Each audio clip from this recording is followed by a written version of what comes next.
Let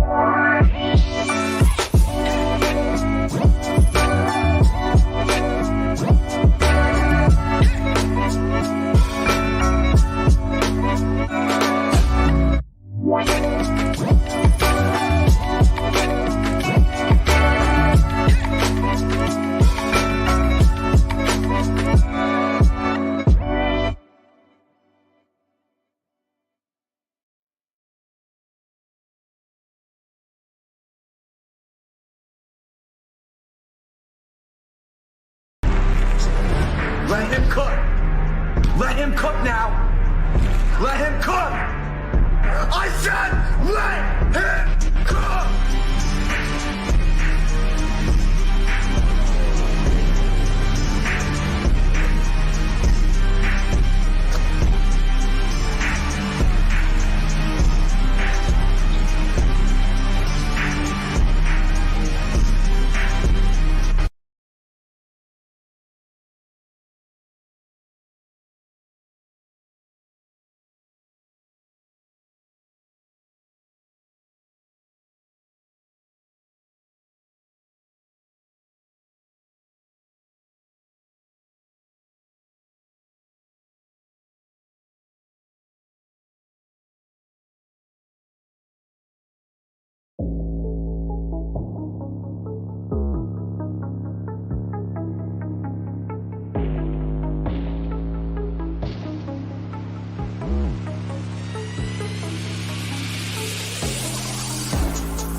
I hope everybody could hear that. Hey, my name is Ryan Tamori. Welcome to the Pit Press live show. It's not a podcast anymore.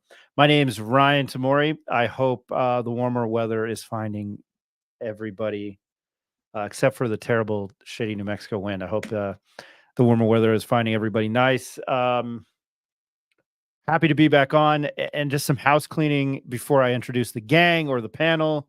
And you might see an unfamiliar face, not a usual suspect.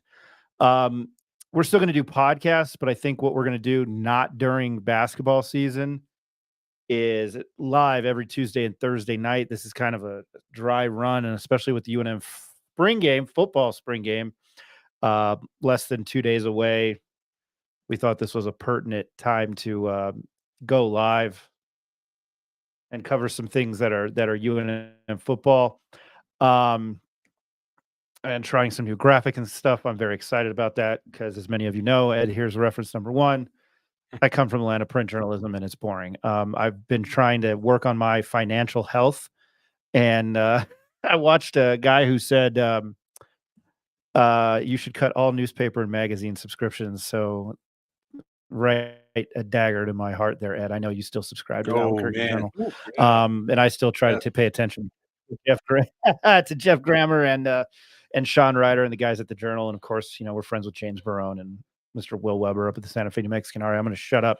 I've been rambling. Again, welcome to another episode of the Pit Press Live. My name's Ryan Tamori, one of your co-founders, co-hosts.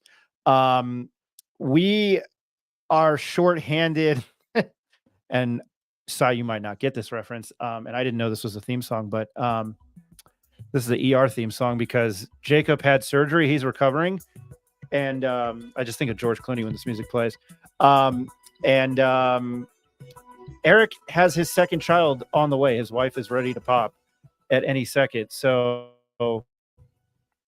I just YouTubed ER theme, and I got this campy 80s theme song, even though I think that show came out in the 90s. Anyway, I want to introduce some of the usual suspects that always join us all the way from the Bay Area. And I'm sure they're still reeling and wondering if, even though I despise the Warriors for no reason, well, there's a reason, but I've always loved Klay Thompson. And I don't know how the Bay Area is doing, but he's a two-time offensive state lineman for San Juan Mendoza over at St. Pius and played some basketball under Damian Segura. His name is Richard Thompson. Richard. How you doing, man? I'm doing well. Sorry if there's some background noise. I am joining from an undisclosed location in San Mateo, California. My power went out in my building, but I'm ready to chat it up here. I'm glad we got some new insight here today and ready to talk football and some basketball news. So let's get it going. Perfect. And as always, he is a Lobo fan since 1970 and the voice of the Western New Mexico Mustangs. His name is Mr. Ed Nunez. Senor, how are you doing? Doing great. One last trip to Western, one last softball series. The season's over. It's been a long season. A lot of traveling there, a lot of traveling to Silver City, but I'm glad to say the season's end. I'll be ready to go again, but we won't start again until August or September. So we'll have a nice break. Thank you guys for joining us as always. Joining Eric and I on this endeavor as always. Couldn't spit that out right. You would have never known I was the host of the show. And the gentleman on the top left is a former UNM football player. He just graduated in December with a degree in multimedia journalism. So kudos to him, and I appreciate him for pursuing that. So there's still my ploy into the respecting the journalism world. All the way from Englewood, California, and he played linebacker at the University of New Mexico. And I guess I should have kept the ER music going because he had to step down. There's my sixth sense of humor. I'm sorry, Cy. His name is Cy Riley. Welcome to the show, man. Congratulations on getting your degree, playing 4 years of football at UNM. You have listened to me off the record bark about journalism and my struggles, but I really, really admire that you got that degree, and you have been hosting with our friend of the program and the Pit Press here, JJ Buck, the voice of the women's team, and he's on with Jeff Simietta on the opening drive every weekday morning from 7 to 10 a.m. You can catch them on 95.9 FM, 610 AM, the Sports Animal. Cy, I think I'll start with question one. Let me explain this. You're going to help us out, at least with the spring game for right now, breaking down, talking UNM football, and what much better to do than somebody who played for the program recently. But just to introduce yourself to our viewership, I think one I'll start with because it's pertinent. How's hosting, filling in for kind of a local media legend in Jeff Simietta? How's that going this week, and able to talk at least not local sports but some national sports? How's that going for you? No, it's been fantastic. JJ has been incredible. Such a tremendous support. Somebody who's easy to work with, making my confidence just continue to grow and grow. And, I appreciate him reaching out to me, giving me the experience, giving me the opportunity to get reps. And yeah, it's been a blast learning so many new things, little niches here and there. My family's been great, been watching and listening to every single, show that I've done this week, whether that be a ProView on Facebook or listening in off of their smartphones online. So yeah, it's been fun. It's been nice to be back in New Mexico. I've been in California for so long, so it was time for a little change of scenery. I don't want to call it vacation because I've been grinding and working this week, trying to, just better myself, better my position, gain experience, gain exposure. Just trying to grow in all areas. I like that answer a lot. I might throw it to these guys here in a second if they have any questions for you. I've got a few more for you before we start tackling the spring game and the changing of the regime and the guard at UNM, at least within the football program. But I mean, I'm going to ask you straight up to tell our viewership, why did you pick journalism? How did you end up finding yourself with these days a multimedia journalism degree? Yeah, so I used to come home from school, and instead of watching SpongeBob or any other kids show, I would turn on NFL Total Access. 212 was the channel on DirecTV when we had DirecTV at the time. So yeah, I would turn it on and record it on my DVR, and I would watch it before I go out to football practice. I would come on at 4 p.m. And school got out around 3 o'clock. So whenever I got back home, I just instantly watch it, and I fell in love with, TV and talking about football. And so that kind of grew my desire to play football and learn about it. And so, yeah, when I came to UNM, I was kind of struggling, trying to figure out what major I was going to go into beforehand. My mom said I couldn't do real estate.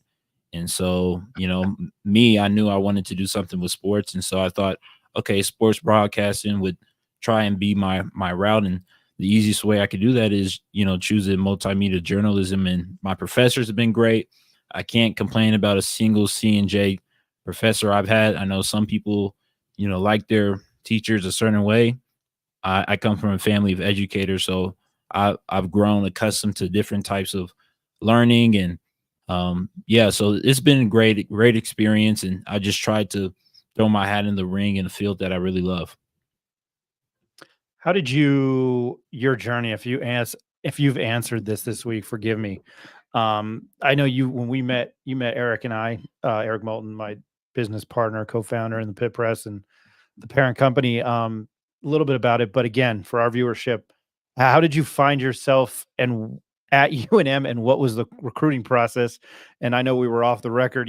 Had sort of mentioned San Diego State, but how did you find yourself at UNM, and why?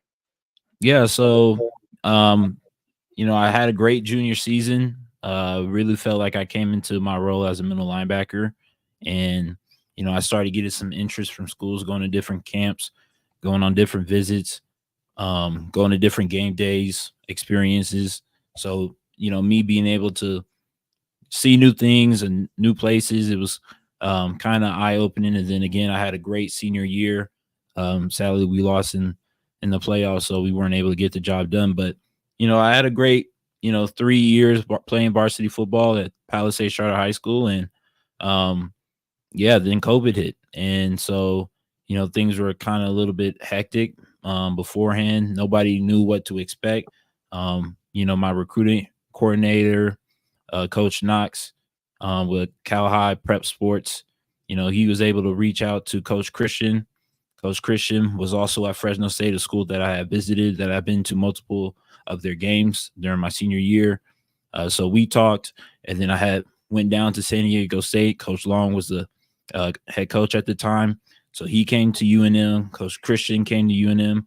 And then, Coach Christian talked to Coach G, and Coach G was like, yeah, bring this dude on. And so everybody, ended up coming to UNM, and just seemed to be a great place for me. And, like I said before, there was COVID. So when the first time I came here, when I packed my bags and came in July, that was my first time in the state. I didn't get a visit here. I didn't know anything about the facilities. I didn't know anything about the culture, what to expect when I came here. And yeah, it's been great. It's been great. It's been, I wouldn't trade that experience for the world. And quite frankly, I didn't need to see New Mexico to know that I wanted to be here. The city, the culture, the environment, the community, everything's been, it feels like a second home. So yeah, that's kind of a little bit about how my recruiting process went, how I ended up, coming to UNM, and the reason why I stayed for 4 years, because of the relationships that I've been, the experiences that I've had. Didn't really make sense to leave, and I was getting playing time, so it didn't matter. Can't argue with that. Do any of you guys, Ed and Rick, do you guys have any questions for Cy before we kind of pick his brain on this transition between Danny Gonzalez, who Ed and I talked to maybe 7 times during the course of the year? I had finally got the pleasure to meet Danny in person in Vegas at the media days last year. Trying not to bore our guests, but yeah, no, it's I think, and it's not a knock. I think it's just trying to figure out how probably this community and this fan base can get behind the program. And that might be something I ask you down the stretch from a player's perspective, especially recently. But Ed, Rick, do you have anything? I guess just transitioning to talking about spring football, what was it like for you being a current player on the team during this portal period each year when guys are coming in and going out? Is it distracting to you while you're trying to work on yourself as well as try to build the team chemistry? And did that change from, I guess, when you were a younger underclassman to getting older? Like, how did your spring season maybe change as you got more mature? Yeah, so there were two areas. There's the younger side and the older side. So my first spring ball when I was a freshman, that was our first time, playing football in the state of New Mexico. because we went to Las Vegas for, the regular season. So that time together, learning what, patterns that we're going to have, what type of coaching style that, our coaches are going to put on us, me trying to get as many reps as possible. So, going into our COVID year, before, they shipped us out to Las Vegas, the scouting, report came out, or the depth chart came out, and, sadly I didn't make the travel squad. And so I spent two practices. With scouts on the scout team, and, the COVID bug hit everybody in the linebacker room. And so I was elevated all the way to second team, second string. And it was just, just a whirlwind of emotions. And then you go to Las Vegas, and I'm running with the twos, and then I'm playing in the games, coming in for my boy Devin Sanders, who's one of my best friends, whenever he messed up. So, me, I was big-eyed, open, mentally, and just ready for all the new stuff and all the new experiences. And so going into my, first off-season spring session, we still had guys like Rico, we still had guys like Devin, we had guys like James Lewis, we had Dion, we had Cody Moon, we had Ray. So we had a lot of, pieces in place, and there was a lot of opportunity for me to grow within the program, within the scheme of the defense. And so, yeah, I just blossomed. And then as I got older and older, I kind of miss a little bit of my last year of spring ball because I had class, and, that's an NCAA rule. You have to go to class. You can't miss it for football. So, yeah, I didn't even get to play in the spring game, the spring showcase last year, even though that was at night. I had a night class from 6 to 8:45. So, yeah, it was a little bit different. But as I got older, just being able to know the reasons of why we're doing the things that we're doing, why we're running the scheme that we are, help elevate, younger guys, players, guys that are transferring in, transferring out. And, the first 2 years, the transfer portal wasn't as big until that, big summer of 2022. And then NIL came on the scene and everything just exploded. So, yeah, it was kind of a bit of an adjustment all 4 years. But, yeah, it's just like a normal fall camp. You get out there, the coaches tell you what to do. If you can run it, you're going to play. If you can't, you're not. How has I'm sure you got this asked earlier in the week, but how has just your perspective, and I think NIL is a good thing. I know it's the wild, wild west, but how has that kind of changed things within the college landscape? I just saw, I don't know if it was an accurate report. So allegedly, Jeremy Roaches, he plays for Duke. He's got another year of eligibility, and the rumor is that Baylor might offer him $1.5 million to go play at Baylor next year. I don't know if that's true. I just saw it in passing, but I mean, collectively, before we get to the X's and O's, it's funny I use the word collectively there, but it's before we get to the X's and O's of the spring game, and your thoughts on this transition with a new head coach. What are your just thoughts in general of NIL? And if you've answered this already this week, man, I'm sorry, but I'd like to hear it again, maybe. Yeah, we've been talking about it all week on the radio a little bit. I have no problem with NIL. I feel like the NCAA has made so much money off of its athletes over the course of generations, and it's about time that the players take some of that responsibility off of their hands. It can get a little bit hectic. I know fans kind of see NIL and it's like, oh, the players have no loyalty. They just want, the money. They don't really care about playing the sport, which is entirely untrue. Players, love to play football. That's the reason why we do it. And if you're good at it, you should get paid for it. And it doesn't make sense for, all these universities to make money off of us. And yes, they are providing us an excellent education, and we do not knock that. We are not, not appreciative of the fact that, we get to attend school for free, but the amount of hard work that we put in, the amount of hours that we give up, for our lives, the amount of time we're away from our families. Yeah, there should be some compensation for that. And so, yeah, I don't not like NIL. I embrace it. I tell all of my teammates, who are thinking about entering the transfer portal for NIL purposes, like, if this is the one time in your life that you can make millions of dollars off of your names, or even, thousands of dollars off of your name just to play the sport that you love, by all means, go do it. Take that opportunity. You just talked about Jeremy Roach from Duke possibly getting $1 million. Like, go ahead, go make that money. Obviously, he's an NBA caliber type of talent, but for another guy who might not be, he's getting $12,000 just to play basketball, or maybe he's not even playing that much, and that's okay too, because he's still putting in the amount of hours. He's still bringing the allotment of money from making a tournament, or selling tickets and creating revenue to the university. So yeah, I embrace NIL. I think all athletes should embrace NIL, and eventually it'll be a time where fans will understand the concept of it a little bit more, and it won't be so hazy like it is right now. I got something real quick, Ryan. So I think you made a lot of great points there about the NIL.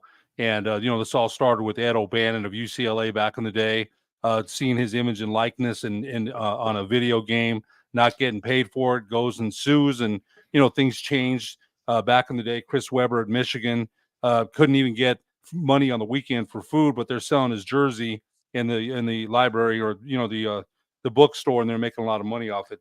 I think you're right. NCAA has made trillions of dollars off image and likeness. They've made a ton of money. Nick Saban railed against NIL a little bit, but he's making $12 million a year. Well, I don't know that he can say very much.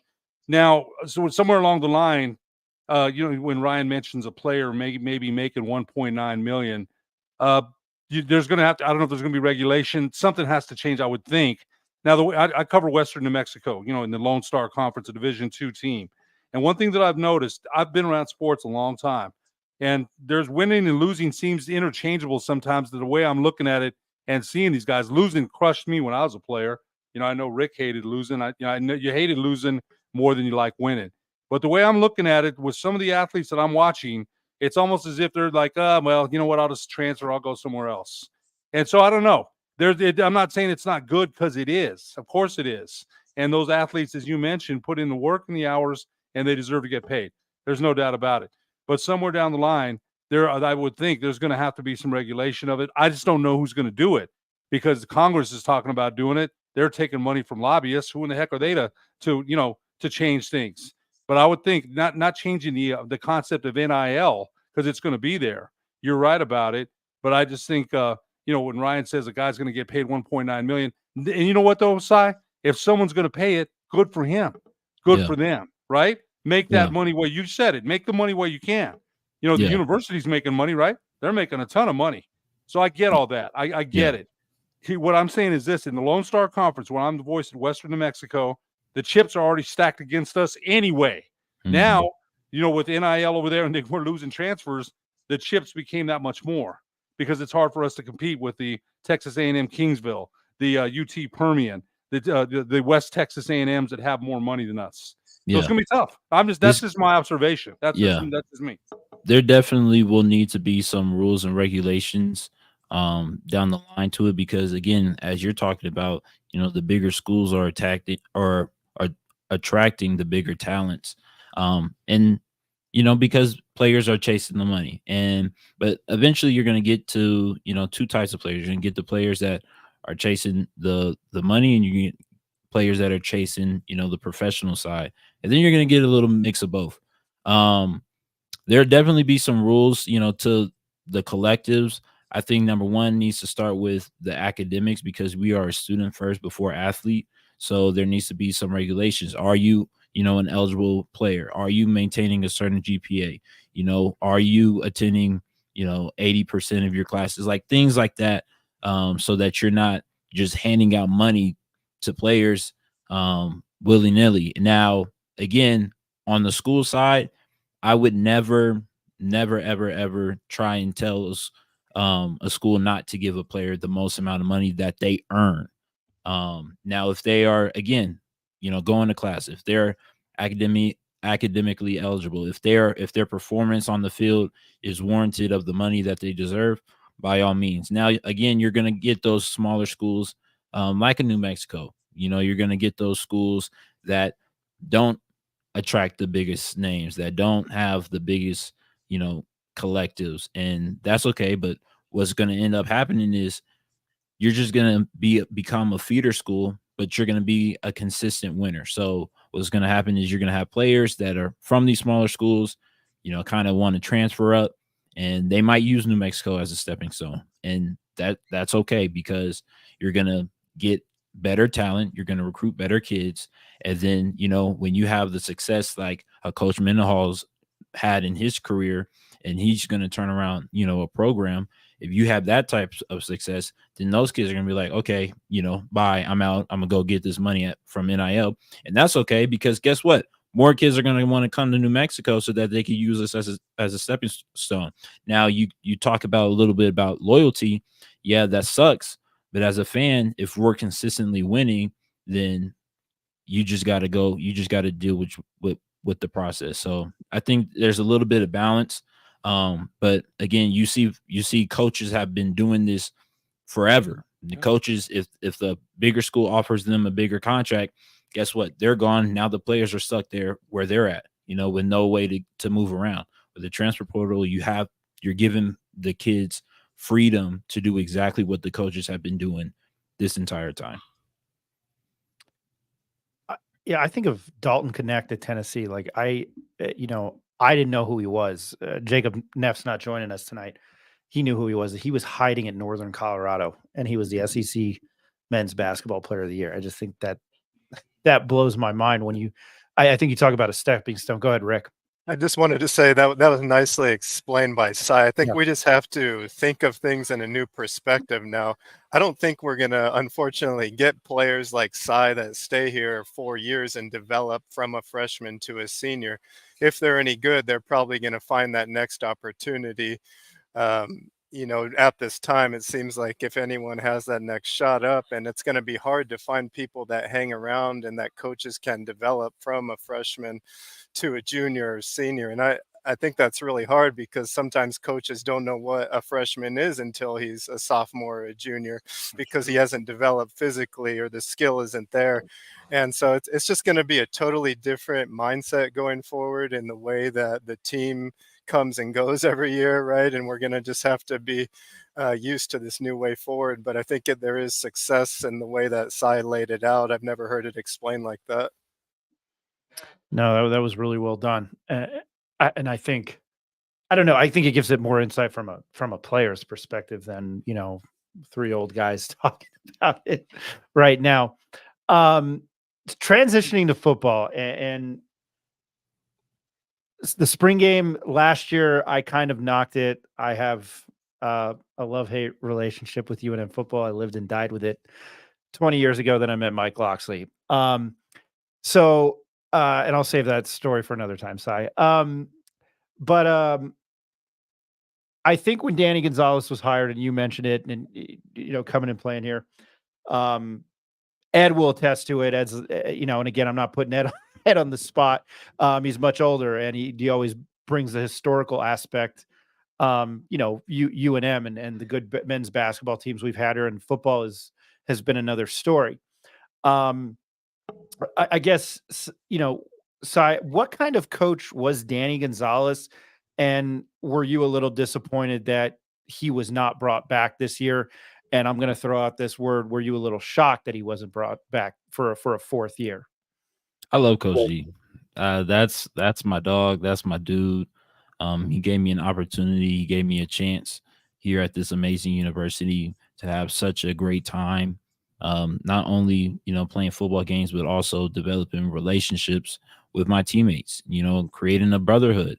We're not afraid to tell each other that we love each other. We're not afraid, to cry with each other. We're not afraid to do any of those things.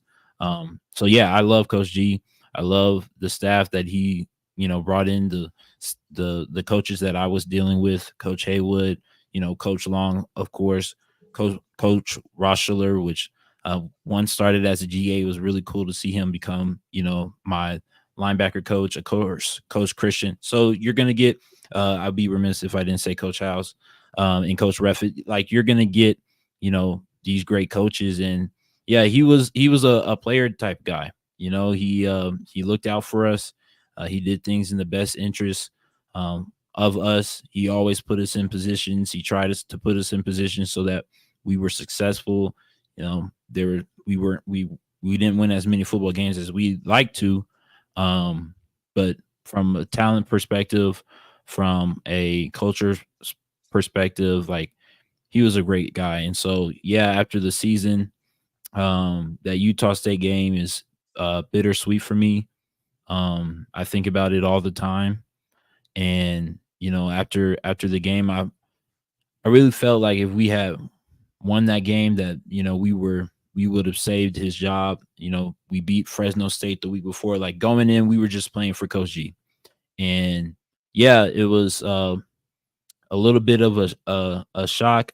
I didn't want to say like I knew it was coming, because nobody knows in this profession. But yeah, it was definitely a little bit of a shock that they moved on from him. I know, a lot of fans were talking about his contract situation, but the buyout wasn't that high, and the success, we weren't really having that.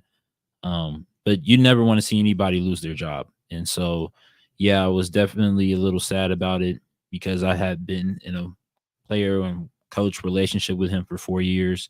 But, the guy that they brought in, Coach Mendenhall and the rest of his staff, he's done an amazing job. I can only go off of, what my former teammates have told me. And I've had a lot of discussions, a lot of conversations.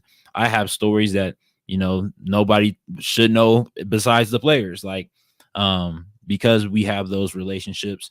But yeah, from what I've heard, Coach Mendenhall has been great. His staff has been great. They've been working really, really, really, really hard. I can quite honestly say that, I feel like they might be mentally challenged as just as much as physically challenged. Whereas sometimes, in our time over the couple past years, we might have not had players, engaged into what we are doing, which might not have led to the success that we have wanted. And I can say, every player on this roster is engaged. There is no drop off. There is no lack of effort or desire. They are trying to earn everything. And yeah, so it's been a difference. But I've loved my time with Coach G. Yeah. What have you heard? Obviously, choosing your words carefully. Absolutely. And what you can share and can't share, but there, Bronco Mendenhall, and this isn't just here. BYU, I think, was very reserved. He turned around Virginia, was very reserved, and he's also familiar with UNM. He was here in the 90s, I think, late under Rocky Long. I don't know that, but he was here for, I think, under Rocky in the 90s. But what's the difference that you have just heard between? I think it's that laser focus, and we were kind of mentioning that, kind of getting prepped for the show. There's focus, but if you can elaborate on the difference between, obviously they haven't played a game. We're not here on Montana State on Memorial Day weekend, or the weekend before Labor Day, excuse me. But what are the differences you've heard, maybe that you've noticed, that you can elaborate on to us and our viewership and our listeners and watchers? Easily, from the first couple of conversations that I've had with Coach Mendenhall, that I've had with, Coach Hunter, which is the linebackers and special teams coach, from getting with my teammates, my former teammates, listening to his press conferences, which I feel everybody should listen to his press conferences. You'll learn a lot about the team. There's a hyper focus and by each player. And the moment that you are disengaged, the moment that you feel like you can relax, they just one up one up you. They'll go right past you. They'll move right past you. They won't look back. And so, yeah, I feel like they have a hyper focus. The words that you'll hear is extreme expectations. They have extreme expectations for everybody. They need everybody. They want everybody to put in the work, to do their best, to try hard, to be willing, to go through hard things. And yeah, they don't embrace comfort. And so I find like that is the biggest difference that you'll see, with the players, especially on Saturday. You'll see guys running and throwing their bodies around. You'll probably see guys being yelled at. Being coachable is a aspect of football that you just have to be, and they demand it. They're not asking for it. They're not shoving you and pulling you along. They demand it. Either you do it or you get left behind. So I think that's the biggest difference that Lobo Nation should expect to see. It's not an all man for himself mentality, because there's still, the family component. You still want to make everybody around you, but everything will be earned.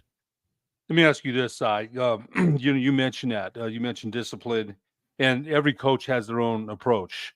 I remember Ryan and I going to one of the press conferences afterward when the New Mexico won, and Coach G was very upfront about expressing his love for his players, for quarterback Dylan Hopkins, running back Anthony Henry. Is it Anthony Henry? I know it's Henry.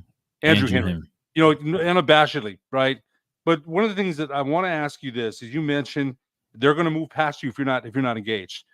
Now, New Mexico led the nation, one of the nation's leaders in penalties last year. How do you think that might change? You mentioned in it's not so much a hands-on. It's like, hey, look, we want you to do your job, but if you don't, we'll move past you. How might that help turn around a team that was so penalty plagued last year? Yeah, honestly, there'll always be penalties in every game. You could try your hardest. It's just football. There'll Right. be you'll get a whistle for something that really isn't there. And sometimes you'll get a whistle for the things that you do, whether that be, an unintentional hold. Like it's football. You're going to get, flagged. But, the thing about Coach Mendenhall and what the players are doing, everything's got to be perfect. You have to strive for perfection. You can't be satisfied with, oh, well, this guy beat me, so I just held him for it. So now it's a 15-yard penalty, and that's fine. We'll just line up and we'll just do the next play. No, like there are going to be repercussions. You're going to have to answer for everything you do, because number one, it's a direct reflection of the program, but number two, it's a direct reflection of Coach Mendenhall, what they're allowing, what they're not. So if you're not striving to be perfect, if you're not striving to do everything to the best of your ability in the program, and then more, then quite frankly, you're not going to make the field, number one, and number two, you're probably not going to end up inside this program. So I feel like you talked about penalties.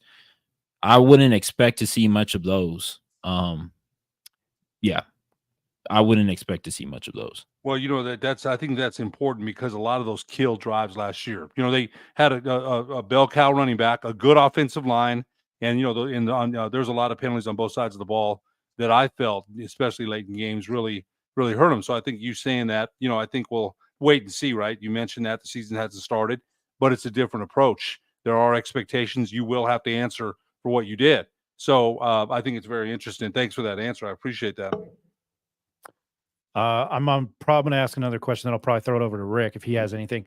When we got together meeting for you to join us, one of the things you had mentioned was coordinators and coaches. You played linebacker, you played defense, you played for Troy Reffitt last year. One of the things, at least under Rocky's lineage, and you probably know that, was the defensive side of the ball. A lot of the coaches, and I don't, I know it's well known, Bronco doesn't like talking to the media. These guys are focused on turning this program around. But as defensive coordinator, Nick Howell, he's had SEC experience. He's been at Vanderbilt. In 2022, the Vanderbilt defense led the league in interceptions. That's pretty impressive. In the SEC, I don't care who you are. He worked with Bronco Mendenhall at BYU and Virginia. 11 years of experience. He served as a DC and safeties coach, again at Vanderbilt for the last 2 seasons. The defensive side of the ball, I thought 2 years ago, man, you got in 2001 and 2022, I thought was the strong suit. And last year, this new offense under Brian Vincent, who left, who's now the head coach at University of Louisiana Monroe, was the strong suit. And last year, it was nice to see some points, but the defense seemed like it kind of struggled at times. But what do you know about Nick Howell and the transition that's going to be from Coach G, and he was a defensive guy, and from defensive coordinator Troy Reffitt? What are the little things that you probably know moving forward that maybe Lobo fans are going to see on Saturday? Yeah, so I've had personal conversations with Coach Howell. I've had 2. My time in Los Angeles has kind of kept me away from football and honestly just giving myself a mental break. But talking with, my teammates, him and Coach Mendenhall and even Coach Beck, like everybody's on the same page. And, either you're doing things right or you're doing things wrong. There's no in between. Like, oh, I kind of went to the right gap, but I just didn't do the right technique. And, oh, my alignment was all right. And yeah, I was able to jam him good, but then I kind of got behind him and just let him beat me over the top. Like, no, there's none of that. Coach Howell, he's been in the SEC, arguably the best conference in the country. At times people will say that's the Big Ten, but SEC's, that's kind of the standard. So yeah, he's been in there and he obviously has had tremendous success in that conference, and now bringing it back to UNM in his time, here, starting here, these players will get everything right. So the mission that he's trying to accomplish, the position that he wants his players to be in will be, everything will be detailed. There was nothing left out. They challenge you mentally. He challenges, his players mentally. There is no slack. There is no drop off. You talk about media availability. They want to do the best job that they can do to cultivate young men and also win football games at the same time. So you're not going to see, a lot of media stuff. You're not going to see that willingness to, interact with, outlets, because everything that they're trying to do is the opposite of what they've done here, because, what they bring is what they're trying to bring is success. So how things have been done here, in their eyes have been wrong, because we have been losing. So, they're doing the 180, and, I'm down for it as a fan, as a, UNM alum. I'm down for anything that, somebody with success, somebody who's won at the highest level, in the best conference, the things that they do, I want to replicate that. That was one of the things that I thought about, because I'm on the other side of this, and you have a multimedia journalism degree. Now, obviously, I'm not a UNM football alumni. So it struck my chord when it was like, we're going to get private and we're not going to interact. And part of me feels that, Coach G wanted the community to rally around, and I give Coach G a lot of props. Now, there's a big but there. And you said it, that maybe not talking to idiots like myself with big mouths, and Sean Ryder all the time, and the guys at the TV stations, and Van Tate at 13 here is a UNM football alumni media too. He played football. Man, that was a mouthful. Say that again. He's a football alum at UNM. You said it exactly right. I was thinking about that today earlier, trying to think of stuff to talk about. Is that maybe if the program needs to win, because I lived and died by this football program 20 years ago. Maybe it's a good thing. I probably have to step away and take off my angry old man journalism cap. But I see your point. I'm glad you said that the way you did, because I agree with that. And I didn't play the game. I Yeah. watched. I love the history of the game. So I agree with you there, man. I was legitimately thinking about that earlier today. Yeah. Uh, I don't want it to, also be like, Coach G's media availability was a, key factor. Like, we were also very prepared. The coaches tried their hardest. They were up, late hours. He just wanted the community, like you said, to rally behind us, kind of get back to that old Lobo days of, old, fans packing out the stadium, showing up early on Saturdays, tailgating. That's just kind of, he wanted the best experience for us as well. So yeah, but now these coaches, it's just a different mentality shift. Yeah. And I think that's the reason why there's this big, question mark around Lobo football, because nobody's been let in. They're keeping everything in house because, again, once you start to let people from the outside kind of, come in and throw their 2 cents, players can disengage. Players can worry about, what's best for me instead of not what's best for the program, what's best, so that I make sure that I'm doing the things that I need to do. Oh yeah, no. I wholeheartedly agree. Yeah, it wasn't a knock on Coach G. I think, and Ed can attest to it. It was the one of us, gooble gobble, one of us type thing. Like, man, he was from here. He was Valley, played here. He was a Rocky disciple. I think. I think. I just want to throw out, I think Go ahead. if Bronco and the new staff win games, then what Cy is talking about, the parking lot and the stadium will fill up, and the coaches know that, right? That's why they're focusing on just winning games, because the rest of it will come if that happens. If there's no production on the field, then we see what happens. There's not a lot of ticket sales and fanfare. So I think, you can have both sides of it. And then maybe they will open up to the media a little bit more, if that comes. But I don't blame them one bit. I really actually kind of admire it in this day and age, right, of keeping a tight lip when most guys are just letting it fly and trying to be entertaining. He could care less about it. So that's super interesting and makes me hopeful, actually. I It's guess one of the- one thing I want to ask, dude, real quick, Cy, is you mentioned keep everybody out, and I understand that. But the social media part for the players, is that, that kind of something that they discourage because, they, again, they're trying to get things done. Social media is a big distraction. Have you heard anything about that? Them not being allowed to post or, be on social media, because that could be a distraction too. Well, I saw two of my former teammates post today, so I don't know if they would, cracking down on that. But I can say, as long as you're doing the things that make yourself a better football player, in any capacity, I don't think that they are concerned with that. Kids will be kids, boys will be boys, men will be men. Like, you can't run away from social media. Like, that's a part of our society. So I wouldn't say that they have been discouraging it.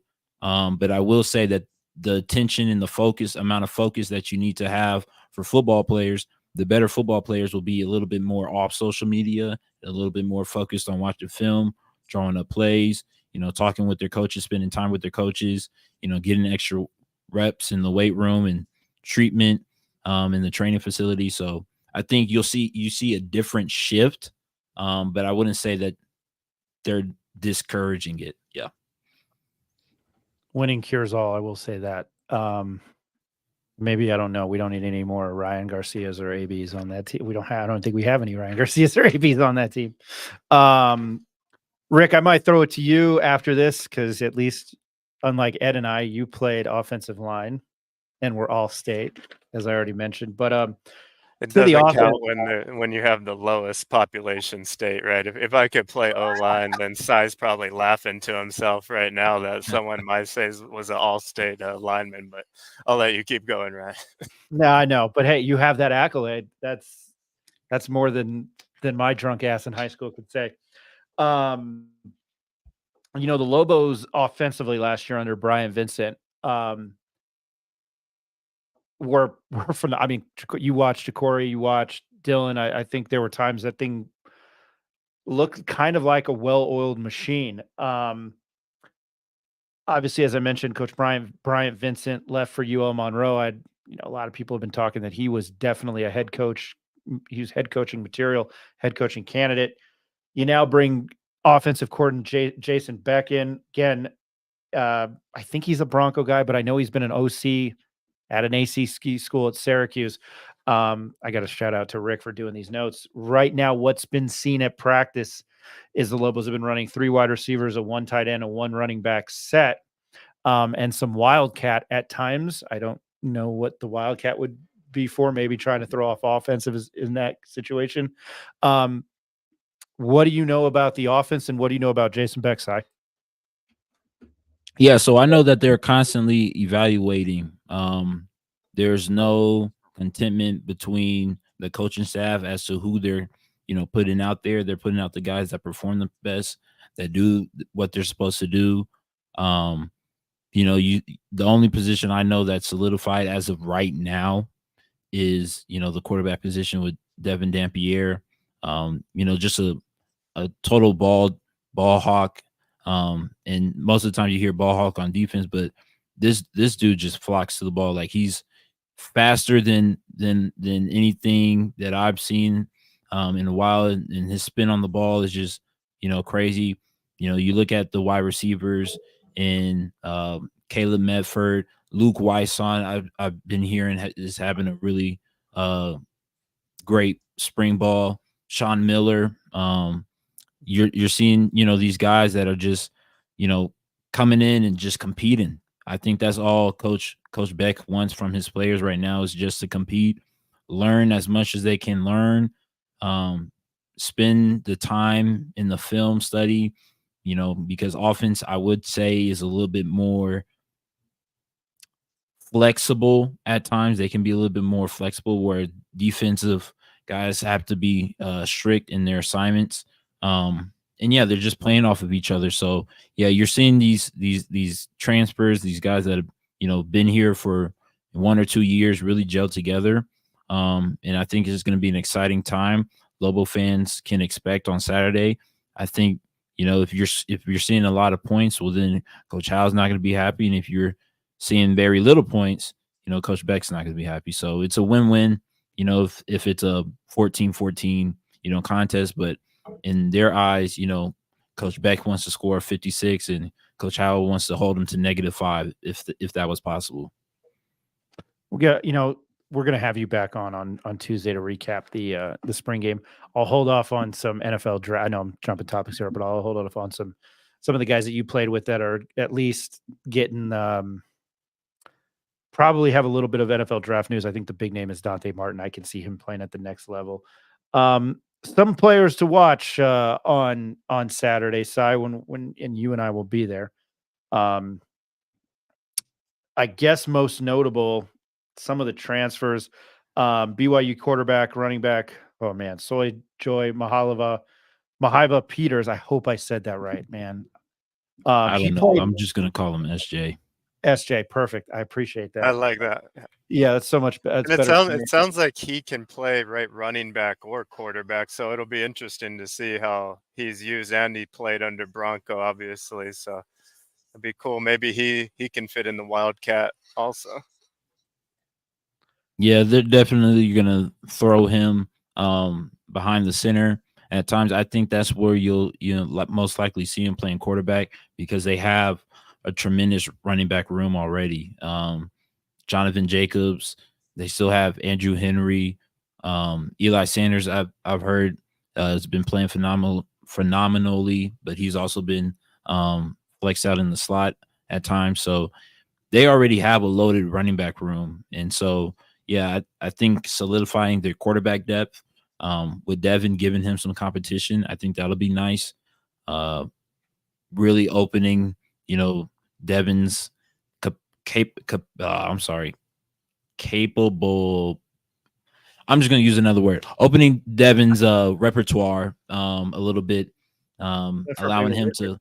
Yeah, I know. Allowing him to utilize his skills better, and also just put a little bit more of edge on him, because sometimes you can get complacent, and like I said earlier, these coaches do not embrace that. So yeah, I think that's why they brought in SJ. And again, the place where he was at, BYU, I think they wanted him to play running back, and he was like, "Nah, man, like why would I do that? Like if I'm gonna make it to the league, or if I'm gonna have any shot at playing football, like it needs to be throwing the ball." And Coach Beck and Coach Mendenhall were like, "Yeah, let's go get this dude."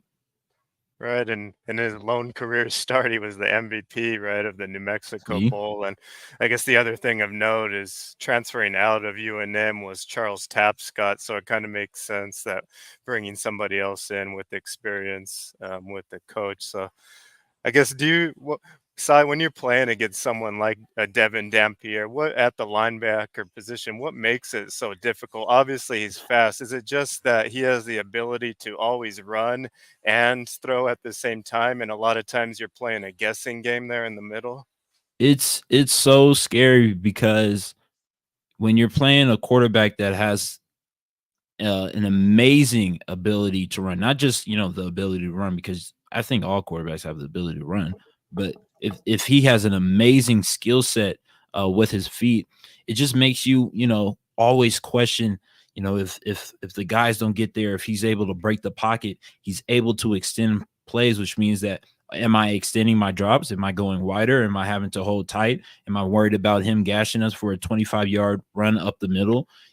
Like sometimes it's just in the back of your mind. And as a defensive guy, offense knows what they're doing. Defense is a reactionary type of thing. So you're always thinking, so you don't want to have that thought. You don't want to have a thought that this quarterback can literally burn me sideways for 40 yards down the field. And, there's nothing that you can do about it if you're not doing, even if you do everything right, he still has that ability. He can make you miss with his feet. He can extend plays with his arm. He has a laser for an arm, a cannon. He can go down the field. And it'll be interesting to watch him on Saturday, see him with the new scheme, how much they're going to use him in the rushing game. I know last year we used him a lot to, create a little bit more stress onto the defense on the secondary. You have to cover longer. So, yeah, it'll be interesting to see how much they use him in the spring game. He won't be live, so there won't be anybody touching him because, again, he's the number one quarterback. But Thank God. if he's able to maintain that position going into the fall, if he's able to earn that position, then, yeah, it'll be a sight for Lobo fans to see. I want to ask you this, Si. New Mexico's been looking for that quarterback. Last year, Dylan Hopkins, a one-year rental. He wasn't going to be around. They've been looking for that quarterback for a while. Miles Kendrick a couple of years ago had a system that probably didn't fit his talents. It was very key that Dampier stayed. The Ja'Cory Krosky Merritt decided to go somewhere else. You mentioned the running back room is pretty solid. And the way that they talked about Dampier in the paper the other day, and you're saying it too, throwing on the run, throwing darts, has got great touch, can extend the play with his feet. This guy here is going to be, it sounds like a dynamite player. New Mexico fans are going to really enjoy watching him play. I can't wait. I only saw him play. We saw him play in spurts last year. But I want to ask you this. New Mexico's offensive line was pretty solid last year, and they lost a lot. They lost a lot to transfers. A lot of guys entered the transfer portal. What can you tell us about the guys that will protect Dampier and make those holes for the running back room that you mentioned? Well, yeah, I think right now it'll be all about gelling as a group, understanding their assignments. You lose all five guys. It's like, okay, like what's going on? But then, they bring in the new coaches. They bring in their own guys from the programs that they've been successful at. And so, yeah, you kind of hope that it gels together. They've had a lot of group outings. They've had a lot of time spent together, as any offensive line should, just because, again, you're working in tandem with each and every single person on the line of scrimmage. So, yeah, they've been a work in progress, just like any other position. And I'm super excited to see one of my former high school teammates, Baraka Beckett, finally wear the Lobo shield, even though he graduated high school 2 years before me. So it'll be nice to see, a familiar face on the offensive line, just from a personal relationship aspect. And yeah, that's a little bit about the offensive line that I can say.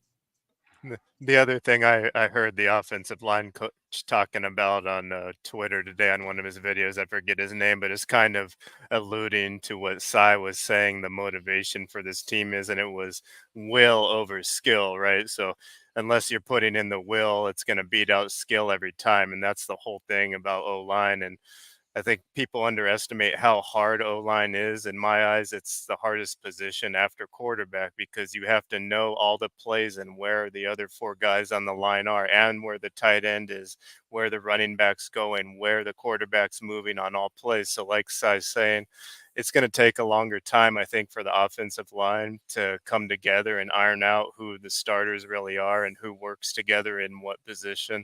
So I wouldn't expect O-line play to be very sharp coming out the gates, but it will probably get stronger as time goes on. And these guys adapt to the skill and the scheme that is going to be new for everyone on the team. That's a good point. Yeah, it's the spring game is all about, it's all about the fanfare, just marketing the football team and the season that's to come. But the closed practices now that these guys are going through, they're getting coached every rep. So, there is no, my bad, or, we'll get it next time, because you might not get the next time. These coaches are putting so much pressure on you, and rightfully so, to do things the right way, to earn your spot.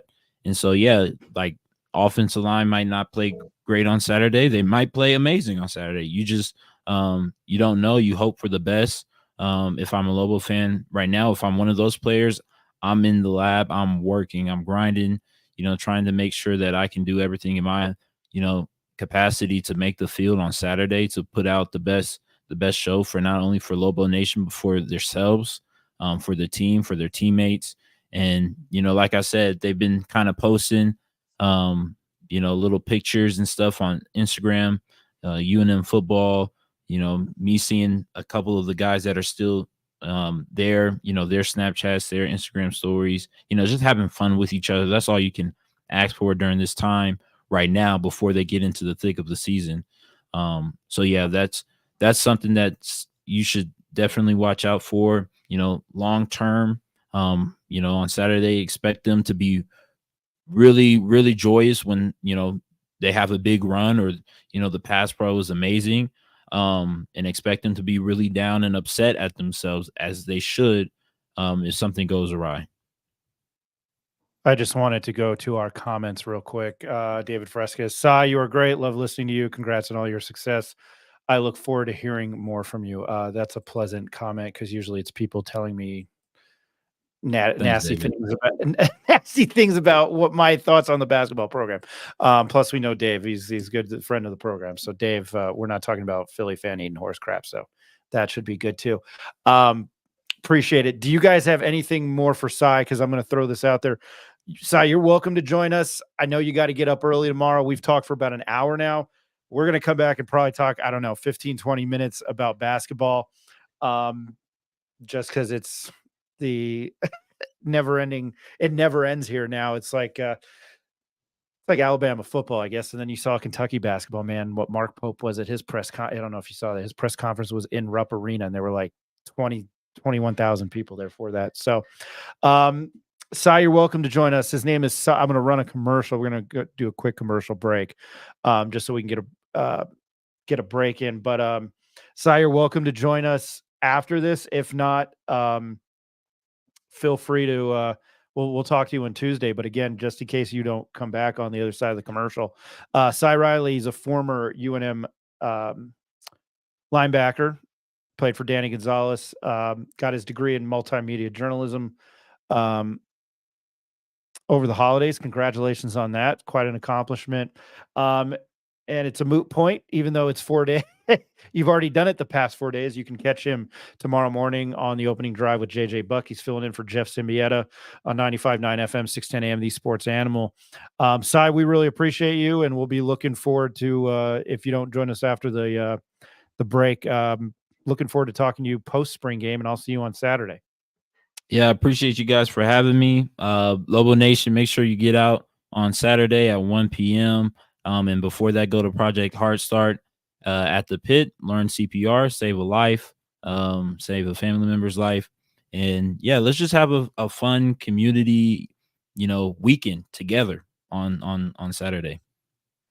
Awesome, man. Hey, thank you for your time. I'm going to run a commercial here, and then Rick, Ed, and I are going to come back, and we're going to talk a little bit of Lobo hoops. So stick with us here on the Pit Press Live.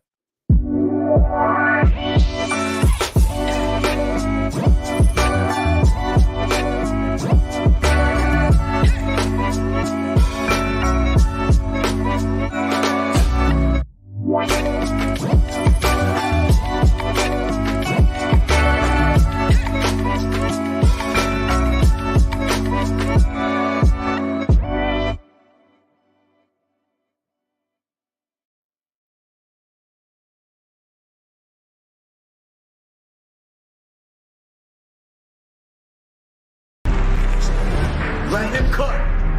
Let him cook now. Let him cook. I said let him cook.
Let him cook.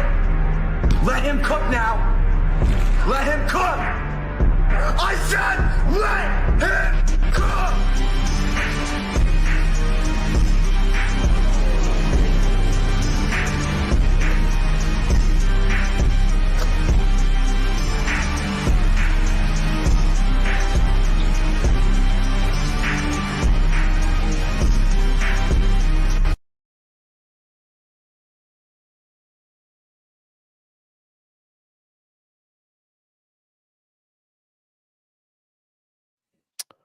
All right, welcome back to the Pit Press Live. Much appreciation to Cy Riley. He's an awesome young man to talk to, and I love his insight. I don't know. Do you guys have any thoughts on talking to him? I don't know. I think he's fabulous, but also he's a journalist, so I'm a little bit partial. I think one of the things that I want to say is that he just got hurt, and Rick, you've had injuries, I've had injuries, and sometimes I think he's in a good place. I know when I got hurt, I wanted to get back out there, man. I never had an injury like that, an Achilles. But I think what's good is he seems like he's very comfortable, and his career's over. You would think he would want to be saying, to maybe play for a coach like Coach Mendenhall, but he's done. I think he's anxious to start his new career. He's very articulate, very well thought out. I think it's a great boon for us to have him, a former player that just played last year, that to be close to the program and talk about what his experiences were. And he's got guys that know Coach Mendenhall that are still in the program. So I think that's a great get, Ryan. That he's going to be joining us. I'm looking forward to it. Yeah, I think we learned more about Lobo football in that 1 hour than I probably could have learned the whole season trying to do anything by myself. So just fantastic insight. And, not just does he know a lot about football, but he speaks eloquently and has his thoughts well put together and makes points that none of us have ever even considered. So great ad as you see the cleaning ladies behind me in the mall. Yeah, I was like, Rick, where you at, man? It's my this is my mansion. Clean that. Hey, Thank you. Thank you. I totally thought that was a fake background. I'm an idiot. My one last I'm just gonna do a snake of the week right now. If you're looking to go to the Lobo football game, quote, it should be a perfect afternoon for the 2024 Lobo spring game with, I didn't even give this any context. I'm sorry. Quote, it should be a perfect afternoon for the 2024 Lobo spring game with picture perfect Albuquerque weather in the high 70s. There will be plenty of action at the event as UNM players are ready for action. I just had to read that off of the UNM website. A lot of perfection and a lot of action. Somebody needs a copy editor. Anyway, Ed, you know why I read that. Hey, to Lobo men's basketball, because we can't stop talking about it here. The big news, I don't even know where to start. I think the schedule, the Lobos will play in the 2024, I don't know how you say that, Acrisure Classic, includes the field of Cal Poly. Cal Poly sucks. Grambling was in the I was trying to be professional with side. Now I can be my radio self. Cal Poly was one of the worst teams in the Big West. Grambling obviously just played Purdue in the first round of the NCAA tournament. They got a win. They beat Howard. USC, Eric Musselman. St. Mary's, ASU, and UNM. UNM will play 3 games total. They will play Grambling in 2 out of 3 against USC, St. Mary's, or ASU. So that's very cool there. Other big news, Santino will travel east to play Patino. Another showdown of the Patinos, father-son, at MSG. They will play St. John's. Obviously, a date's not set in stone. I'm excited for that game because that's a game I don't have to pay lodging for, and I'm going to go. Ed, I'll start with you because I think we kind of stole the show and we let Cy steal the show. It was awesome. I'll start there. When you hear that schedule, when we talk off the off the record and not live, I thought the schedule was terrible this year. It's not anything Richard Patino could really probably help. I'm going to reference my buddy Mike, as I do all the time, Mike Matas, that worked for Steve Alford. He's like, man, I've been in meetings with Coach Alford when he was a manager there under the Alford years, and they could not get anybody to come play in the pit.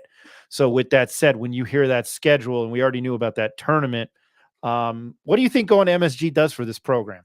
They hadn't been there since the 1965 NIT.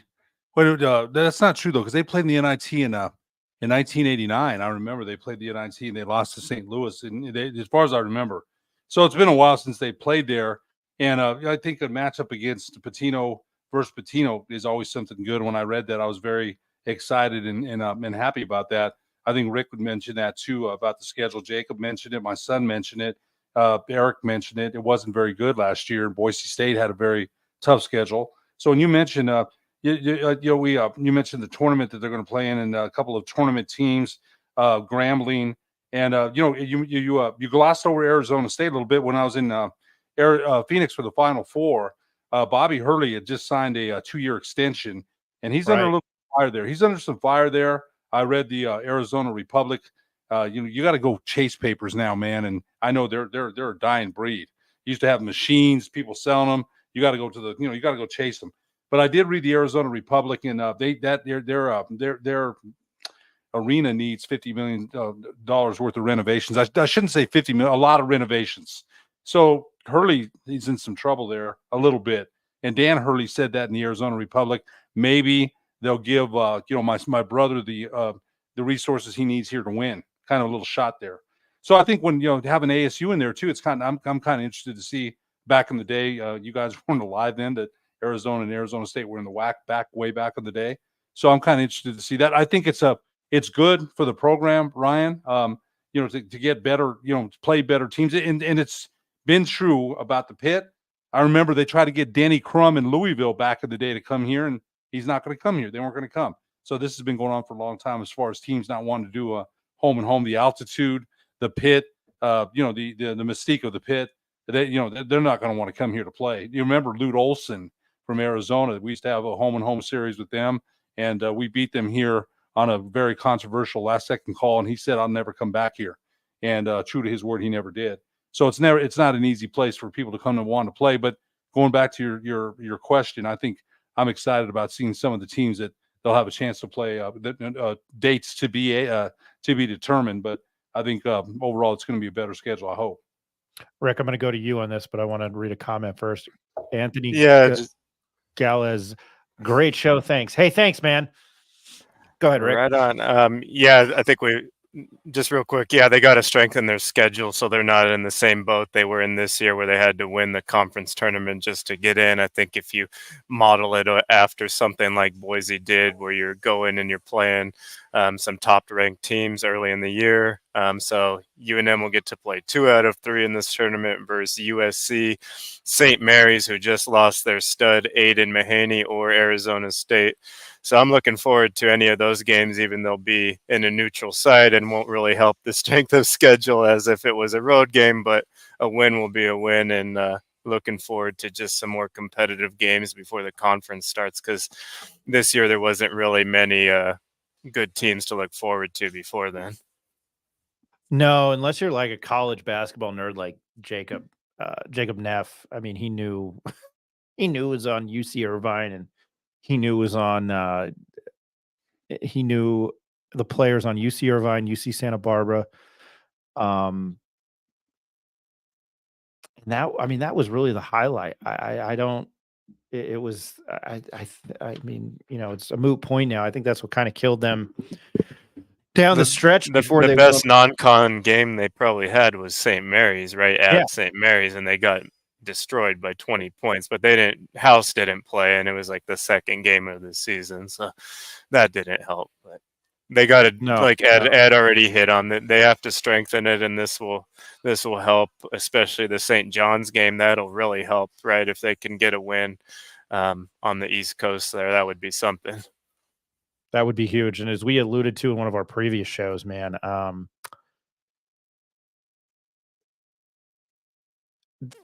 Sports Illustrated, a lot of national, outlets, Field of 68, ESPN, CBS Sports. I know Gary Parrish didn't have them. I mean, top 25, top 30 next year. Looking into it, and obviously there's still some time here with the transfer who's portal. Not going to be a preseason top 25 anymore? Boise State losing Ogbo to the portal today. That is a huge loss in my eyes. What do you guys think? No, BJ Rains of Bronco Nation News reporting that. Sorry, Ed, go ahead. No, that stunned me. I didn't expect that, and that's a key piece there. And Boise had a good season. Didn't end the way that they thought it would. I liked their team a lot, and he was a big part of it. I know he hurt New Mexico in the matchups we had with them, so that's a big loss. One of the gambling guys I follow on Twitter, who's like 21. His name's Jeff Rosa. He tweeted out, and he's got a big following. And I thought he hit the nail on the head late in the season, the regular season. Like, they don't get any love, Boise State, and Leon Rice just continues to win. And I know Leon Rice is kind of a public enemy number 2 here, as opposed to, I don't even know what that's a saying, as opposed to, when Steve Alford comes to town. But, Eric and I sat down with Leon Rice at Conference Basketball Media Days, and he was awesome. And I think he's a realist. I don't know what, I get the hatred. But anyway, speaking of other Mountain West Conference coaches, Nico Medved signs a 2-year deal with 2-year single options that can either side. 5-year deal. 5-year deal, excuse me. 5-year deal. That's per the Field of 68. So that's good. I think he's one of the best coaches in the league. So that's awesome. Keeps things moving here. Other coaching news. Isaac Chu was promoted from assistant coach to associate head coach here at UNM.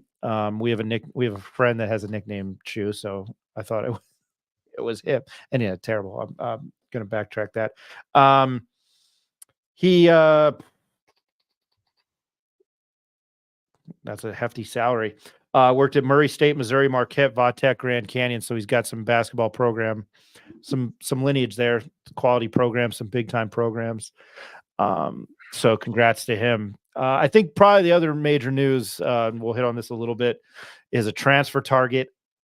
He's coming here allegedly. I know he did the whole retweet, not committed, like we dealt with Nelly Jr. Joseph next year. But Jeremy Dang from Hampton, he had a visit with UNM last week.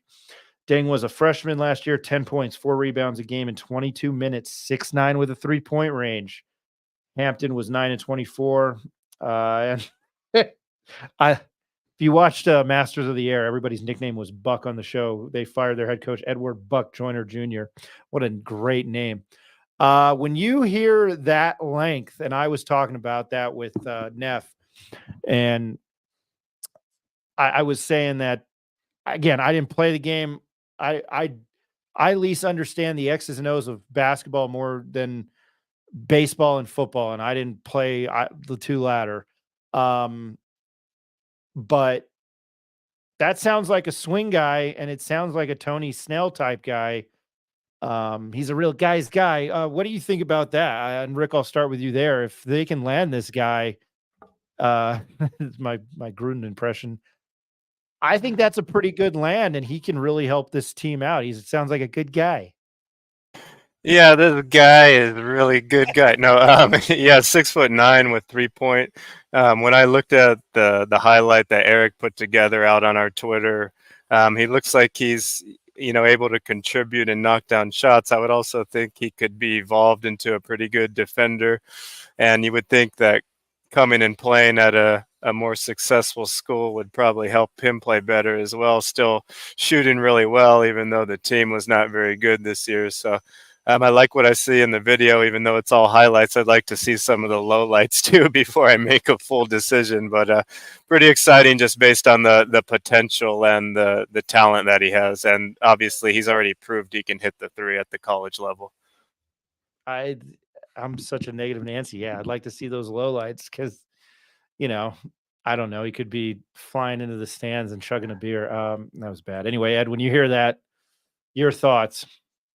We said they needed some length off the bench and some shooting. So I'm excited about that prospect. 9-24 is a record as a team. I don't know how successful he was within a losing program, but he's coming here to a winning one. And one of the things that Amzil came in as a shooter. He did from Dayton, right? And it took him a while. It took him at least 10 games or 7 or 8 games to really get going. So hopefully this isn't the case. The pit's a different place. The pressure, I still say that Amzil felt a lot of pressure. I really felt he did. Dayton wasn't the high profile program UNM was. So, but Dang's coming into a veteran team. I think Dayton's pretty prestige, but that we will agree. I'm glad you said that because we will agree to disagree on that. I think what Dayton's been able to do, and I didn't mean to steal your thunder there. No, they've had a good run at the tournament. But I think personally, I thought Amzil was pressing a little bit, and I thought when he relaxed and started seeing the ball go through the net, he was much better. So I think I'm excited about the prospect of some size off the bench. I'm still wondering. Quentin Webb he's not in the transfer portal. He's still going to come back. They plan to use him. We said they need a 3-and-D guy, a Tony Snell type. Now, when you mentioned Tony Snell, we have to see what this guy's defense is like, because Tony Snell was a defender, on the ball defender, a slasher, one of the greatest Lobos there ever was, as far as I'm concerned. So we'll have to see, but I think that's exciting to see that he can shoot the three. He's got the length; they need that. But I think I'm still kind of wondering, what are the plans for Quentin Webb? Hopefully they're going to use him. We'll see how that plays out. And I think one other thing that I think is equally important as getting new players in the portal is retaining the players that we have. And so far, I think I don't want to jinx ourselves. Something bad could happen tomorrow morning or something, but it seems like at this point, Coach Pitino's been able to retain most of the core. You know, Donovan Dent is out throwing the first pitch at men's baseball games. So at this point in time, everything looks pretty solid to me, but anything can happen, as we saw Ogbo just walk out the door of Boise today. So let's keep our hats on. That should make UNM fans happy. I wonder if he walked in Leon's Rison office and just flipped him off and said, "I'm out of here." I wonder if how that works. You know, they just like transferring. Do they? Is Well, it like the interesting thing to me is it sounded like he was getting contact from other schools before he even transferred. And I've heard that amongst other athletes in football and basketball. And that's what needs to be cracked down on in NIL. You cannot be contacting a kid offering him if he's still committed to a current school. That's not right. That is tampering in my eyes. And that's what would need to be eliminated from this factor. If someone's dangling the carrot in front of him while he's already with another school, that doesn't sound right. If he's in the portal, then by all means. Yeah, no, I don't get that. It sounded like he was coming back. And I'll be quite honest. I'm quite shocked that everything is intact here at UNM. I think that I was going to say maybe it's like an Irish goodbye where you just get drunk and you don't leave, you know, you walk out and you don't say goodbye if that's how the transfer portal works. But I, you know, with you saying that, I mean, to hit the home front here, I'm quite shocked that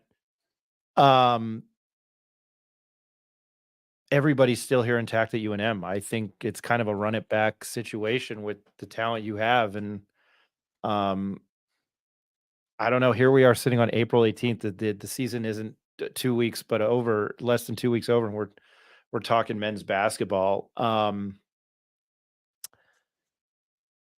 And not to change the subject, I think one thing I didn't mention was Cy is and Ed, this goes to you. For as much as we appreciated Danny Gonzalez and as much as he was a pleasure to talk to, I'm so thankful the spring game is not on a Monday night in February this year.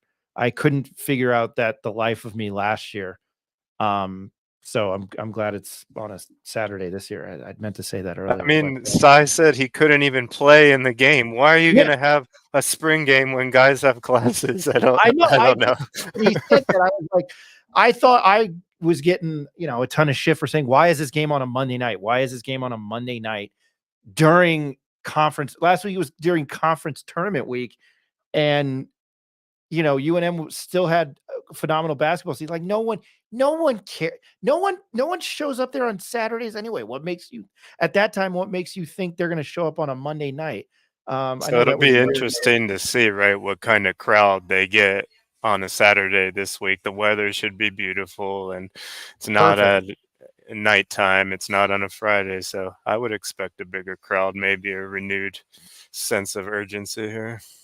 I'm looking forward to it on Saturday. And you know, maybe I need to really include this as we do our Jerry Springer final thoughts. Your final thought, Ed, you know, I always like to ask you this.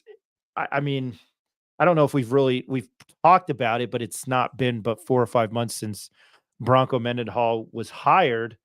But I mean, I don't know. I'm a big college football fan, and obviously I have a day job, and now I'm trying to focus in on what I can learn about this program. And, you know, Sean Ryder and probably Jared Chester and, you know, those guys that cover the program have more of a up on it than I do. I have to learn. I don't know anything about this program. I'm learning about these coaches now. I again, we mentioned it earlier. I thought about it. I don't know if secrecy is the good thing, but winning cures all.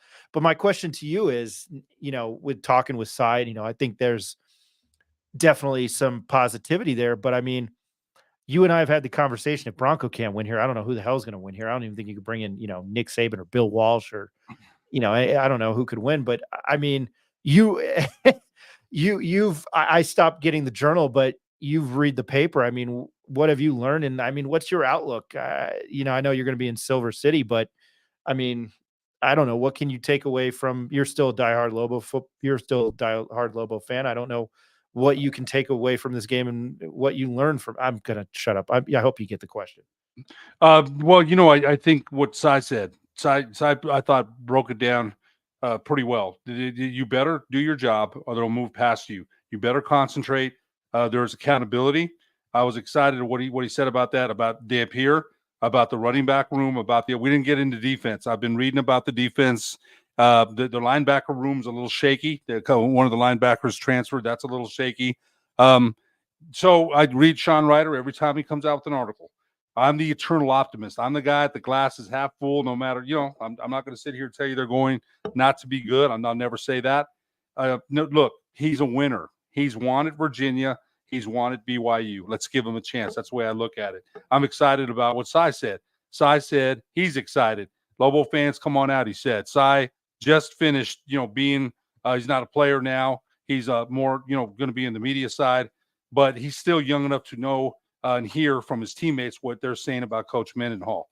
So I think, you look at it, they're not going to be very accessible at first. They've said that already. They don't want to be distracted. They want to do their job. I'm looking forward to seeing that. Dampier is maybe the quarterback we've been looking for a long time here at UNM. They haven't had consistent play from that position in how long? It's been a long time. So, in the paper the other day, they said he played very, very well. The defense couldn't stop him at all. So I'm looking forward to seeing that. He had mentioned Bryce Santana, the defensive end, was mentioned the other day that he had been playing pretty well in camp. So I think, I'm the eternal optimist. And, hey, you know what? Sometimes I'm dumb about it. I'll be honest. I'm way too optimistic, but that's me as a fan. But I'm not a Pollyanna either. I'm not going to sit here and tell you they're going to a bowl game. I wouldn't do that. But I'm anxious to see the change in culture. Cy talked about that, the change, the accountability. They don't want to, they've seen things in the past, he said, and they don't want to do that because they're not winning. And you said it, Rick, and you said it, Ryan, winning cures a lot. Winning cures a lot. Let's, see what they have on Saturday and go forward from there. That's what I'm looking forward to. I might get some final thoughts from Rick, but because Rick was able to put this together for me today, and I appreciate it. Just some players to watch on Saturday. Nigel Williams, he's a cornerback from Northwestern, 3 total tackles last year. Dejon Benton, defensive tackle from USC, played 4 years for the Trojans with 12 tackles and a sack and a half in 2023. Eli Sanders, running back from Iowa State, had 477 yards and 4 touchdowns last year on 102 carries, 1 reception TD, 1 reception TV. Played 3 years at Iowa State. Sean Miller is a wide receiver from Illinois, redshirted last year as a freshman. Played at IMG Academy. There you go. And then Javon Jacobs, athlete from ASU. 5'10", 195-pound Chandler, Arizona native, was primarily used as a returner in 2023 with 2 kick returns for 23 yards and 2 punts for 15 punt returns for over 15 yards, 11 game experience. Played with Devin Dampier at Segura High School, sharing the backfield in 2021. The 2 former 3-star recruits powered the Saber Cats, what a great name, to a state championship in Arizona's open division. I don't want to necessarily always read something to you, but I thought this was necessary for guys to look out on Saturday. Wallace Unamba, offensive lineman from FAU, 6'6", 32 pounds. That's a big boy.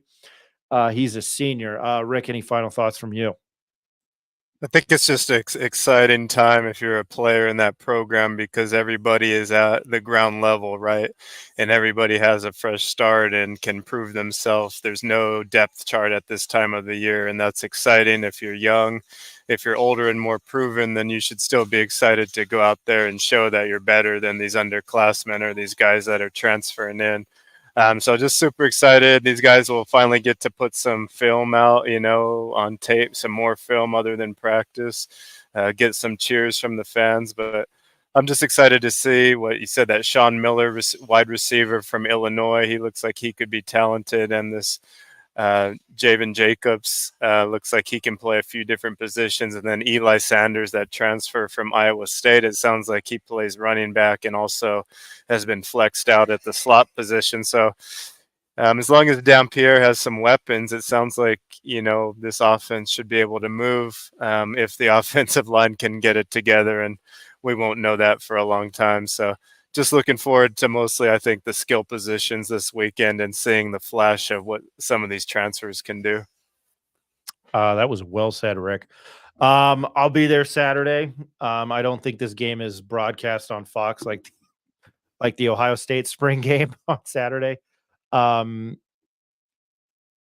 So Rick and Ed probably, you won't be able to see much. My final thought is, I'm repeating myself there. I'm repeating myself here. Again, if Bronco can't win here, then nobody else can. I was pretty pissed off that there was like no media access, even though I couldn't go. I have to pay bills. But again, I thought about that today. Winning cures all. I'm still in the Thunder. I don't have any original thoughts, but I think I'm looking at the schedule. And they play August 24th. They're one of their week 0 games. They host Montana State to kick off the season. I can't see any reason why they wouldn't win that. And then I look and the month of from Labor Day on, this schedule sucks. They're at Arizona, they're at Auburn, they host Fresno State, and then they're at New Mexico State. That's a brutal 4-week stretch. I will say this though. I think one of the big things that doomed Danny Gonzalez was not beating New Mexico State and was losing to NMSU twice by double digits there in 2022 and 2023. And that game in 2022 was awful. They couldn't do anything. They couldn't do diddly squat on offense. I think the one thing that probably Bronco can do to redeem this season is probably beat New Mexico State. I have no doubt that the team will probably be mean and nasty and physical. Because it's kind of I think what he did at BYU and UVA and under Rocky. So I'm looking forward to it. I think it's probably baby steps. It's going to be one step at a time, and they're taking that first step on Saturday. So I'm looking forward to it. I don't know if he's still watching. Maybe he tuned in, or maybe he was tired of looking at me and talking to us. Cy Riley, former linebacker for UNM and a UNM graduate in December. He's going to be joining us again on Tuesday, breaking down, and he should have some player interviews for us from Saturday at the spring game, if I could collect my thoughts there. Really appreciate his time. I think he's, for somebody his age, man, I think he's spot on. He's articulate, man. I like talking to him. So I'm happy he's at least helping us out for the moment. Maybe he'll be on board for a lot more and offer more content for us. So appreciate him. Very quickly, Eric, my business partner in this endeavor, is moments away from becoming a dad again. He said no baby yet, but still tuning in. So I was great and love the conversation tonight. Good job, guys. Appreciate that. He's got another little one on the way. It was supposed to be a May baby because May is the best month. But looks like the little girl might come sooner. We are going to try to do this consistently. Basketball season is very, very hard to do it, but I'm looking to start my own show Monday, Wednesday, Friday. That's nothing written. And then we're looking to bring you full-blown UNM content every Tuesday and Thursday and do the best we can. I don't think we'll often talk as long as we did tonight. We wanted to introduce Cy Riley. Happy to have him on. But again, trying to keep the Pip Press live, this show, this network, with sole UNM content on every Tuesday and Thursday at 8:00. I'm looking to do my show probably 5 to 7, 4 to 7 Monday, Wednesday, Friday, and hopefully Rick can join me as much, and then I'll hopefully have a co-host here in Albuquerque. That's still being talked about. Looking at doing that in May. Ed and I are still looking to do our Lobo Legend series. We're hunting down some people.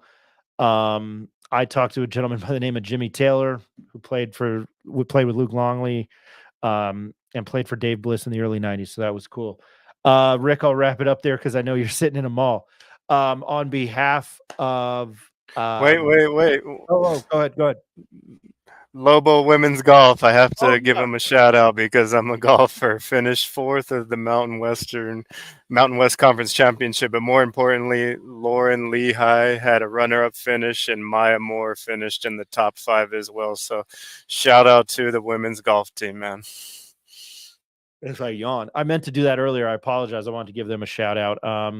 Need to do something on baseball. They started out pretty well, and then I think Saturday they were up like 9-6 and lost to Fresno State 23-16 or something. So used to love the Ray Birmingham days, but I need to get back to going to Lobo baseball because I do love baseball. But appreciate that. Thanks for catching that, Rick. And you know what? We did award him his gift card, which was on the site on ESPN, went by Kale, but I think his name is Aiden Ramsey. He won our bracket challenge and he kicked ass doing it. So another shout out to him. Yeah, it's Aiden Ramsey and he spells it like my child, Aidan. So that was Right awesome. on. Yeah, so congrats to him again. We need to get him a hoodie, but he won the $100 Visa gift card. So congratulations to him. And I think that's about it. But we'll be coming back to you Tuesday, live talking to Cy Riley again. Hopefully have Cy's synopsis on the spring game and the players he can talk to. But on behalf of Eric Malton, myself, Jacob Neff, maybe I should play the ER theme again. Which again, I didn't know it sounded like this. But anyway, Rick, were you going to say something else? I'm sorry. They don't play the ER, man. He's going to be back better than ever. It's happy times now. No, I know it is. It's just like, man, everybody that joins us, I mean, they're both good things, but yeah, recovery's good for him, and then obviously a baby on the way for Eric. So on behalf of Eric Malton, Jacob Neff, Rick Thompson, and Ed Nunez, my name is Ryan Tamori. Thanks for tuning in to the Pit Press Live. We appreciate, and we had a lot of viewers again tonight. Talk Lobo basketball or Lobo football. So I'm pretty impressed. I didn't think we'd have this many viewers for this much of a niche. So again, comment next time we're live, and we'll bring you a full spring recap. Hopefully we'll have some more good Lobo news, and we'll try to get some actual Lobo athletes on the show, maybe a coach. I don't know. I don't know if there's enough time to quote Will Ferrell from Old School. Appreciate everybody, and we'll talk to you next week.